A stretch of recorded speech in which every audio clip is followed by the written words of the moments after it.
Hello दोस्तों, आप सबों को मेरे YouTube चैनल उपहार मैथ मस्ती में स्वागत है। मैं हूँ रोहित कुमार। आज प्रतिशत का क्वेश्चन नंबर 46 से बताने के लिए जा रहे हैं। क्वेश्चन नंबर 46 जो इस प्रकार है, किसी वस्तु का मूल्य 50 रुपया से बढ़कर 62.50 रुपया कर दिया गया तो प्रतिशत वृद्धि ज्ञात करें। यहाँ जो है क्वेश्चन में शुरू का मूल्य जो है 50 रुपया है। शुरू का मूल्य बराबर 50 रुपया और बढ़कर जो है वर्तमान मूल्य अर्थात नया जो मूल्य प्राप्त हुआ, नया मूल्य जो है वो हो गया 62.50। इसमें जो है दाम कुछ वृद्धि हुई, उस मतलब इसको घटाएंगे, पता करेंगे वृद्धि कितना हुई तो वृद्धि निकालेंगे। वृद्धि बराबर इस मूल्य को इसमें घटाएंगे 62.50 माइनस 50 में दशमलव का 00 लगाएंगे तो जब घटाएंगे तो इसका होगा 12.50। तब वृद्धि प्रतिशत निकालेंगे। वृद्धि प्रतिशत बराबर होता है वृद्धि गुना 100 बटे क्या लिखेंगे, शुरू का मूल्य, जिससे रिलेशन बनता है शुरू का मूल्य। ये सूत्र इस माध्यम से बना है, रिलेशन जैसे बन रहा है। वृद्धि हो रही कितना, 12.5 गुना 100 बाय वृद्धि जो होते हैं ना शुरू के मूल्य से होते बटे 50 लिखे, दशमलव उड़ाए इसके लिए 100 और 100 से 100 को काट दिए और 50 को हम 50 बार में 50 से हम 1250 को 50 बार में काट दिए। इसका आंसर हो जाएगा 50%। एक बार और इस सवाल को समझा देते हैं। इस क्वेश्चन में है किसी वस्तु का मूल्य 50 रुपया से बढ़कर 62.50 रुपया कर दिया गया तो प्रतिशत वृद्धि ज्ञात करें। तो यहाँ लिखे शुरू का मूल्य बराबर 50 रुपया और नया मूल्य बराबर 62.50। तो वृद्धि हुई, वृद्धि जो निकाले वृद्धि बराबर 62.50 माइनस 50 की 12.5 रुपया की वृद्धि हुई। उसके बाद वृद्धि प्रतिशत निकाले, वृद्धि गुना 100 बटे शुरू का मूल्य। तो वृद्धि लिखे 12.50 गुना 100 बटे 50, ये दशमलव उड़ाए तो इसके लिए 100। अब जो है 50 से काटे हैं 50 को, पहले 100 को काट दिए, 50 से काटे हैं 1250 को 50 बार में। ये हो गई इस क्वेश्चन का आंसर। अब क्वेश्चन नंबर 46। क्वेश्चन नंबर 46 है, एक दुकानदार किसी वस्तु का मूल्य 150 रुपया बताता है तथा कहता है कि यदि नगद भुगतान करने पर 20% छूट दी जाएगी। यदि ग्राहक नगद भुगतान करे तो उसको कितने रुपये देने पड़ेंगे। तो यहाँ लिखेंगे वस्तु का मूल्य जो है अंक 150 रुपया है, अर्थात यहाँ बता रहा है 150 रुपये, लेकिन छूट कितना दिया जा रहा है, नगद खरीदने पर छूट इसमें जो है 20% दी जा रही है। तो यहाँ जो है छूट निकालेंगे, 150 में जो है 20% छूट दी जाती है। तो छूट निकाले 150 का 20% निकाले तो बटे 100 लिखे, 20 से काटे 100 को 5 बार में और 5 से काटे इसको 30 बार में। इसका छूट हो गया 30 रुपया। तो वस्तु का जो है ग्राहक खरीदा था, यहाँ जो है क्वेश्चन में दिया हुआ है कि नगद भुगतान करे तो उसे कितने रुपये देने पड़ेंगे, अर्थात ग्राहक का जो है क्रय मूल्य होगा, ग्राहक का क्रय मूल्य जो है हो जाएगा 150 में से 30 को घटाएंगे, अर्थात इसका हो जाएगा 120 रुपया। तो वस्तु का मूल्य जो है 150 रुपया है, इस पर जो है 20% छूट दी जाती है। छूट निकाले 150 का 20% हो गया 30। तो ग्राहक को जो है इस वस्तु पे 150 में 30 रुपया कम देना पड़ा, अर्थात इसका विक्रय मूल्य हो गई 120। अब क्वेश्चन नंबर जो है 48 है। क्वेश्चन 48 में है, एक आदमी 20% छूट लेने के बाद एक घड़ी 2800 में खरीदता है, घड़ी का वास्तविक मूल्य क्या है?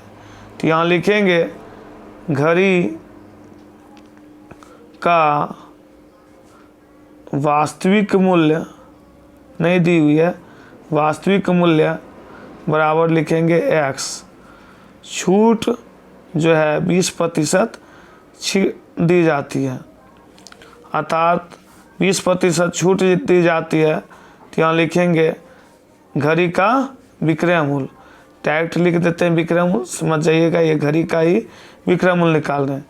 तो x में छूट दी जाती है, अर्थात x का 80% दाम ली जाती है। तो 20% छूट दी गई, तो 100 में हम घटा के यहाँ 20 को लिखे बाय 100। तो इसको काटे 4 बार में 20 से, इसको काटे 5 बार में, इसको लिखेंगे 4x बटे 5। इतना हो गया इसका मतलब विक्रय मूल्य। x था पहले, इसका वास्तविक मूल्य माने 20% छूट दी जाती है, तो x का 80% निकाले तो 4x/5 हुआ। तो यहाँ क्वेश्चन में विक्रय मूल्य दिया हुआ है इस क्वेश्चन का 2800 रुपया। तो लिखेंगे क्वेश्चन में 4x/5 बराबर 2800। तो अब लिखेंगे 4x बराबर 2800 गुना 5। अब हो जाएगा x बराबर 2800 गुना 5 बटे 4। तो इसको 4 से काटेंगे तो ये 700। तो इसका आंसर हो जाएगा 7×5 = 3500।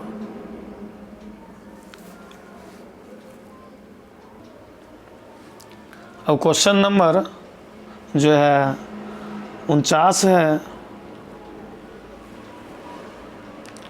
क्वेश्चन नंबर 49 में है, मोहन के पास 600 रुपये थे। मोहन के पास कितना रुपया था? 600। उसमें उसने 15% पुस्तकें पर, 20% कपड़े पर और 25% खाने पर व्यय किया। तो बताए कि अब उसके पास कितना धन बचा। तो यहाँ लिखेंगे कुल धन बराबर 600 रुपया। यह खर्च कर रहा है, खर्च जो है 15% पुस्तकें पर और क्वेश्चन में दी हुई है 20% कपड़े पर और 25% खाने पर। ये सबको जोड़ेंगे तो इसका हो जाएगा 60% खर्च। तो इसका 60% निकाल लेंगे तो खर्च पता चलेगा। खर्च कितना करता है? 600 का 60% निकाले तो इससे पता चले 100 को काटे 600, 100 से काटे 600 6 बार में, तो गुना किए तो ये 360 हुआ। ये पता चला खर्च हो गया इसका 360। 600 रुपये हम 360 खर्च करता है, तब बचत निकालेंगे तो बचत हो जाएगा 600 में 360 को घटा दिए तो इसका बचत हो जाएगा 240 रुपये। एक बार और यह सवाल को समझा देते हैं। कहते हैं मोहन के पास 600 रुपये हैं, तो मोहन के पास 600 लिख दिए। खर्च जो है 15% पुस्तकें पर और 20% कपड़े पर और 25% खाने पर करता है। तो कुल खर्च किया 60%। तो 600 का 60% निकाले तो 360 रुपया इसका खर्च हुआ। तो उसके बाद हम क्या किए? बचत निकाले। कुल कमाता है 600 रुपया और खर्च करता है 360। तो इसको घटाए तो ये क्या हो गया? 240 रुपया का बचत होगा। अब क्वेश्चन नंबर जो है 50 है। क्वेश्चन 50 है, रमेश के पास सुरेश से 40% अधिक धन है। यदि रमेश सुरेश के पास 3600 रुपया हो तो रमेश के पास कितना धन होगा। तो यहाँ लिखेंगे रमेश के पास जो है सुरेश से 40% अधिक धन है। यहाँ क्वेश्चन में दिया हुआ है सुरेश का धन दी हुई है 3600 रुपया। तो यहाँ लिखेंगे सुरेश बराबर सुरेश का जो धन है वो है 3600। तो यहाँ रमेश का निकालेंगे, रमेश का हो जाएगा 3600 जोड़ 3600 का 40%। इसमें जो है 40% निकाल लेते हैं, लिखेंगे 40/100। तो 100 से काटेंगे इसको, ये कटेगा 36 बार में। तो ये हो जाएगा 3600, ये दोनों को गुना करेंगे तो हो जाएगा कितना 36 गुना 40, ये होगा 1440। तो जोड़ेंगे तो रमेश का आय कितना हो जाएगा। तो रमेश का आय हो जाएगा 5040 हो जाएगा रमेश का आय। तो एक बार और समझा देते हैं, रमेश का जो आय है सुरेश से 40% अधिक है। सुरेश का आय 3600 दिया हुआ था, 3600 और 3600 से अधिक है 40%, इसी का रिलेशन बन रहा है। 3600 को 40% निकाले 1440 हुआ। जब हम इसको जोड़ते हैं तो 5040 होता है इसका वेतन। अब जो है क्वेश्चन नंबर 51 का बता रहे हैं। क्वेश्चन नंबर 51 जो है इसमें व का वेतन ब से 50% अधिक है।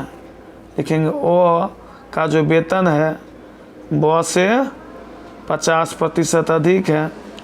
यहाँ ब के बारे में नहीं कुछ दिया हुआ है तो लिखेंगे ब बराबर 100%।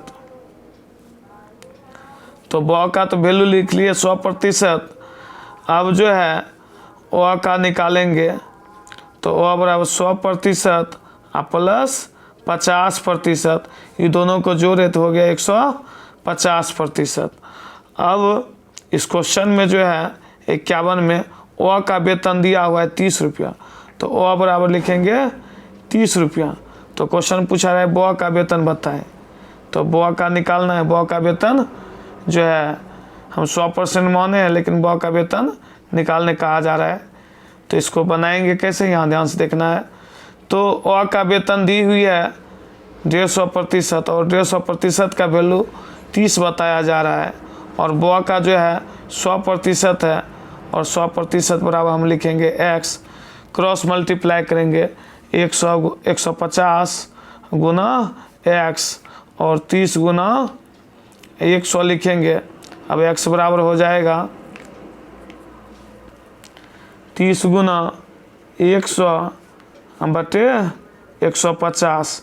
इसको काटेंगे 30 को 30 से 150 को 5 बार में, 5 से काटे इसको 20 बार में, तो इसका आंसर हो जाएगा 20। एक बार और समझा देते हैं। ओ का जो वेतन है क्वेश्चन में ब के वेतन से 50% अधिक है। तो ओ का वेतन ब से 50% अधिक है। ब के बारे में नहीं पता था तो कोई भी संख्या खुद का 100% होता है, इसीलिए हम ब को 100% माने हैं। तो ओ का वेतन जो है 150% हुआ। तो ओ का वेतन दिया हुआ है संख्या के रूप में 30, तो ब का वेतन पूछा जा रहा है तो लिखे ओ बराबर ओ अर्थात 150% बराबर 30, ब का 100% है बराबर x लिखे। इस तरह से क्रॉस मल्टीप्लाई किए, क्रॉस मल्टीप्लाई के बाद लिखे 150 गुना x और 30 गुना 100। इस तरह से इसका आंसर जो है 20 प्राप्त हुई। थैंक यू, अगले वीडियो में मिलेंगे।